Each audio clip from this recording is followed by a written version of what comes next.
का कार्यकाल पूर्ण हुआ है, उस पर इसी प्रकार के आयोजन पूरे देश भर में हो रहे हैं और उसमें प्रेस बंधुओं से मिलना, हमारे जो प्रोफेशनल लोग हैं, जो इंटेलेक्चुअल लोग हैं, उनके साथ वार्ता करना पार्टी इसी प्रकार से पूरे देश भर में कर रही है।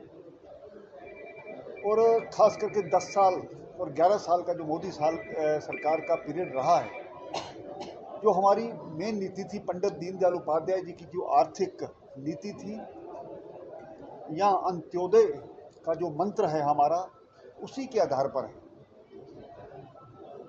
कतार में खड़ा आखिरी व्यक्ति किस प्रकार से उसको सारी स्कीमों का लाभ मिले, इस पर सरकार ने फोकस किया है। और इसी सारे समय के दौरान एक विकसित भारत को, आत्मनिर्भर भारत को मद्देनजर रख करके सरकार ने काम किया है। और ये स्वाभाविक बात है कि आज से पहले यही बातें होती थी, क्या ये संभव है, क्या ये हो पाएगा, क्या इसको कर पाएंगे, इस प्रकार की जो सरकारें पिछले 65 साल में करती रही। लेकिन आज यही कहा जाता है कि मोदी है तो मुमकिन है। हमारे माध्यम से बहुत से ऐसे काम हर क्षेत्र में हुए हैं जिसके कारण से भारत का डंका केवल भारत में ही नहीं, पूरे विश्व भर में बज रहा है। और ख़ास करके आर्थिक नीति हो, हमारी विदेश नीति हो, हमारी रक्षा नीति हो, हमारा गरीब कल्याण की योजनाएं हो, इन सभी पर जो हमने फोकस किया है, किसानों को लेकर के, महिलाओं को लेकर के, नारी शक्ति को लेकर के बहुत सी ऐसी स्कीम्स का हमने वो किया है जिसके कारण से समाज का हर वर्ग आगे बढ़ पाया है। आर्थिक दृष्टि से देखें तो 2013-14 में हम 11वीं अर्थव्यवस्था थे। आज विश्व की चौथी जापान को पीछे करके, अभी हाल ही में, उससे पहले ब्रिटेन को, अब जापान को, वो दिन भी दूर नहीं है, जर्मनी को भी करके हम तीसरी अर्थव्यवस्था बनेंगे। नारी कल्याण के लिए जो हमने काम किए हैं, ये जो उसमें अलग अलग आपको पूरा उसका लिटरेचर भी पत्रकारों को सौंपा जाएगा। लेकिन किसानों को लेकर के किसान सम्मान निधि हो, किसानों का बीमा योजना हो, किसानों की जो MSP है उस पर मिनिमम जो सपोर्टिंग प्राइस है उसको जिस प्रकार से मोदी सरकार ने किया है, और कितने लाखों करोड़ों रुपया उनके डायरेक्ट खाते में जाकर के भ्रष्टाचार मुक्त और डिजिटल इंडिया को एक उन्होंने प्राथमिकता दी है। बीते 11 वर्ष में मोदी जी ने अकेले नहीं, इस देश के 140 जो करोड़ भारतीय हैं उनकी बात की है, और सभी जो सबका साथ, सबका विकास, सबका विश्वास और पूरे देश को लेकर के जो सबका प्रयास है, उसी तरीके से काम कर रही है। जनता की भागीदारी उसमें ज़्यादा से ज़्यादा हो, इस प्रकार की एक कोशिश की गई है। और मोदी जी ने ये भी कहा, जहाँ इस टेक्निक को बढ़ाने की कोशिश स्किल इंडिया के माध्यम से या दूसरी ऐसी जो योजनाएं हैं उनके माध्यम से टेक्निक है तो तरक्की है।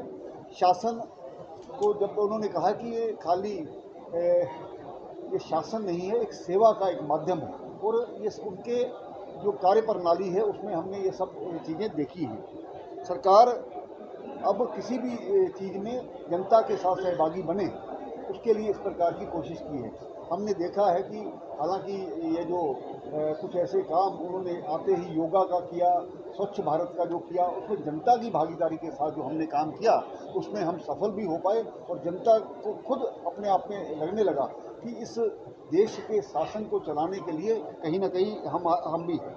और विशेष करके हमने अपनी संस्कृति को जिंदा रखने का जो प्रयास किया है, हमने देखा किस प्रकार से अयोध्या में राम मंदिर का निर्माण, महाकाल में कॉरिडोर का बनना, काशी में इस प्रकार की सारा जो कॉरिडोर बनना, और इसको सिर्फ आर्थिक आधार पर भी हम सब मजबूत हुए, इस चीज़ को हमने देखा है।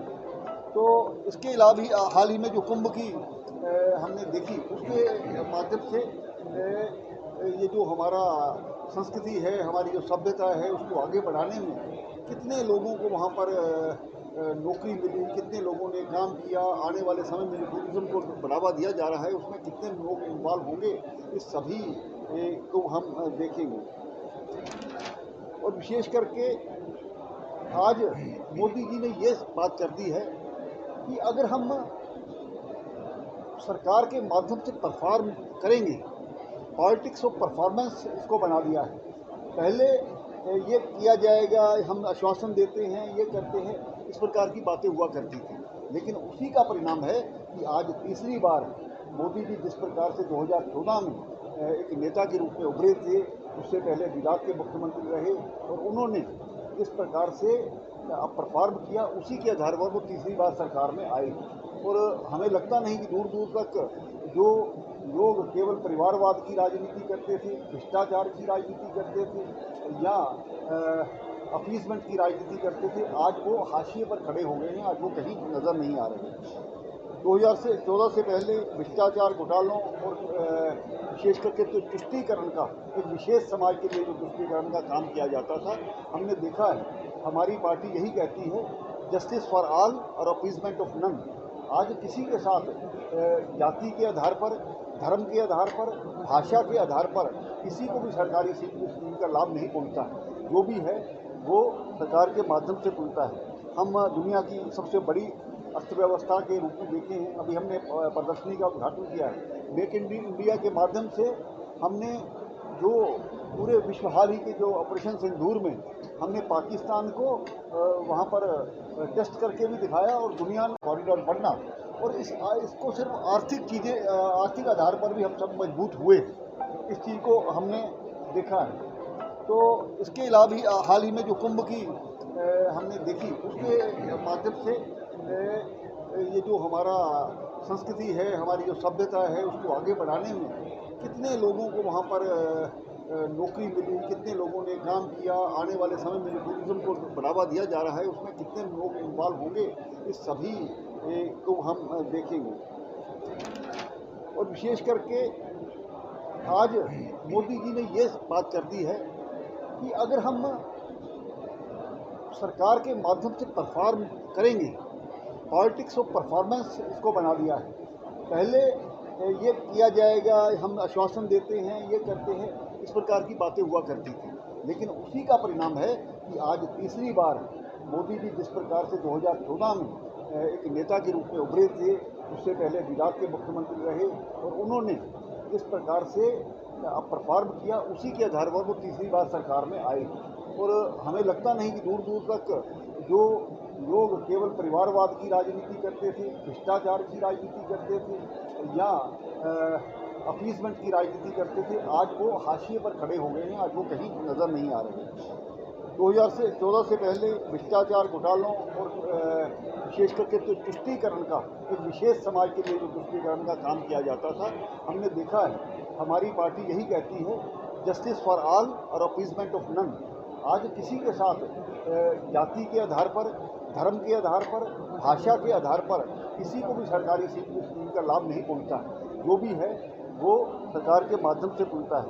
हम दुनिया की सबसे बड़ी अर्थव्यवस्था के रूप में देखे हैं। अभी हमने प्रदर्शनी का उद्घाटन किया है। मेक इन इंडिया के माध्यम से हमने जो पूरे विश्व, हाल ही के जो ऑपरेशन सिंदूर में हमने पाकिस्तान को वहाँ पर टेस्ट करके भी दिखाया और दुनिया में हमारा ट्रस्ट भी बना।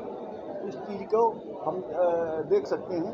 कुल मिलाकर के मैं यही कहूँगा कि आज भारत का डंका जो विदेश नीति के माध्यम से, आर्थिक नीति के माध्यम से, कृषि नीति के माध्यम से बज रहा है और वो दिन दूर नहीं। हम जो अमृत काल में 75 वर्ष जब भारत की आज़ादी के शुरू हुए, तो उससे 2047 तक एक रोड मैप हमने बनाया है। भारत विकसित भारत इस प्रकार के होगा, जो हमारी अमृत पीढ़ी है वो किस प्रकार से काम करेगी, उसके लिए एक रोड मैप तैयार किया गया है।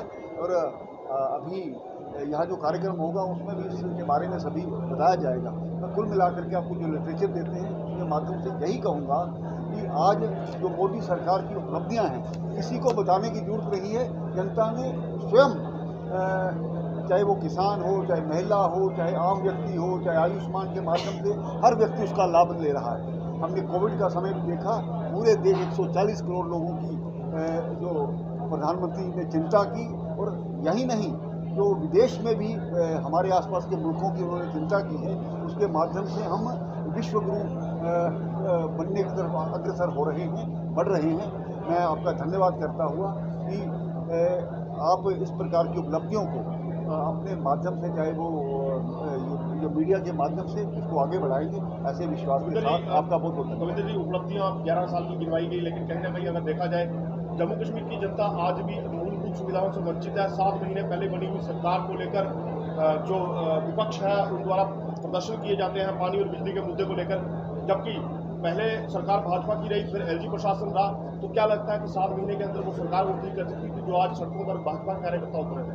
देखिए, लोगों ने एक मत दिया है उस सरकार को, और मुझे लगता है बहुत बड़ी संख्या में जिता करके भेजा है। उस सरकार को ये चाहिए, एक रेवेन्यू को लेकर के या ये सुरक्षा व्यवस्था को लेकर के उसके कुछ कारण है, आप सारे इसको समझते हैं। आतंकवाद को हमने किस प्रकार से झेला है, लेकिन सरकार उसके लिए खुले हाथ है, लेकिन ये सरकार परफॉर्म नहीं कर पा रही, तो उसमें हमारा कसूर नहीं है। लोगों को जो जिस विश्वास के आधार पर उन्होंने वोट दिया था, आज लोगों की अपेक्षा होना स्वाभाविक बात है, लेकिन हमारे जो विधायक हैं, हमारे जो नेता हैं, बाकी सभी अपने लिए, लोगों के लिए लगातार काम कर रहे हैं, सरकारी स्कीमों के माध्यम से, और लोगों के रोज़मर्रा की ज़रूरतों को सुनने के लिए, उनका काम करने के लिए आज भी काम कर रहे हैं।